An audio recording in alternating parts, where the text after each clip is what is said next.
Ladies and gentlemen, welcome to Tungsten Tales. This week number 2 of the 2014 Betway Premier League, and I'm happy to say we've been joined after a cracking win by the Warrior Wes Newton, 7-5 against RAYMOND. You must be happy, Wes. Yeah, I'm over the moon with that win. It wasn't a pretty game, to be honest. Judging by last week, RAYMOND was on fire.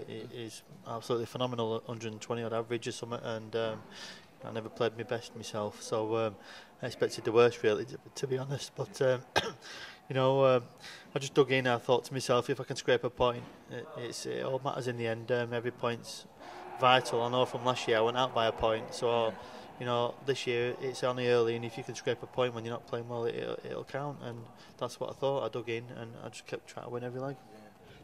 I mean, people say, the experience of being in the big crowds. Obviously, you're playing in big crowds, in front of big crowds every week, but Premier League crowd. Do you feel you're better with that little extra year of experience in the Premier League? Does that matter? I wouldn't have thought so, really. From last year, I thought, because we're all in the TV tournaments every year, and the World Championship's massive anyhow. So I would have thought it's, we're used to it as a pro. But from playing in it last year, it is different because the crowds are so much bigger as well. But there's the pressure of week in, week out, and if you don't get a few results early on and you feel like you're not playing well, there's no respite.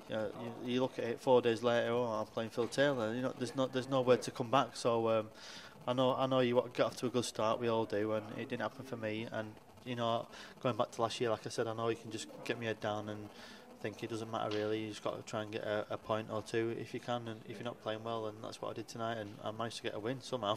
I did. No, cracking. And no nerves on the double top at the end. That was nice because it is. I mean, I've been out there in the crowd, and whether it's 2,000, 3,000 in a crowd like this, or 10,000 at Liverpool, they're on top of you. It is mayhem, isn't it?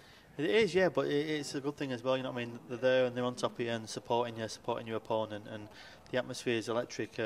I'd rather be in it than not. It's phenomenal. This year, there's a few comments who should be in it, who shouldn't, and whether people think I should be in it or not. I'm just so grateful to be given the chance to be here week in, week out like we are, and I'm going to take it. I want to be in here. As a dart player, when you play on stage like that in front of them crowds, it's where you want to be. Yeah. That's where you want to be. So from last year, disappointment of missing out in the relegation. I don't want that to happen again.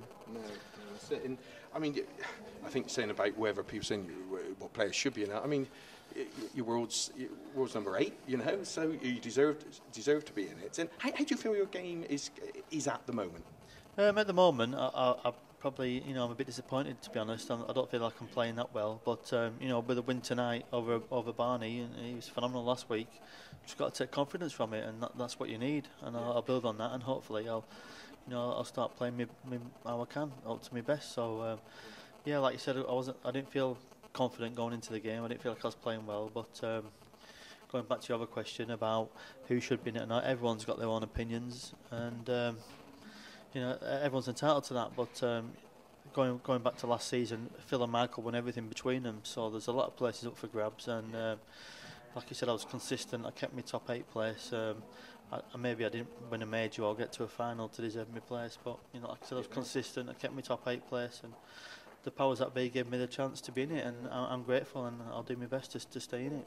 Well, thank you very much, Wes, for your time. I mean, I don't know if I told you about my friend. He bought his wife, his little Christmas present, one of those water beds. I said, how are you getting on? Apparently, they've drifted apart. So, ladies and gentlemen, that's the Warrior Wes Newton after a cracking 5 win against Raymond van Barneveld. Thanks for joining us on Tungsten Tales, keep you at the sharp end of world darts. Thank you very much.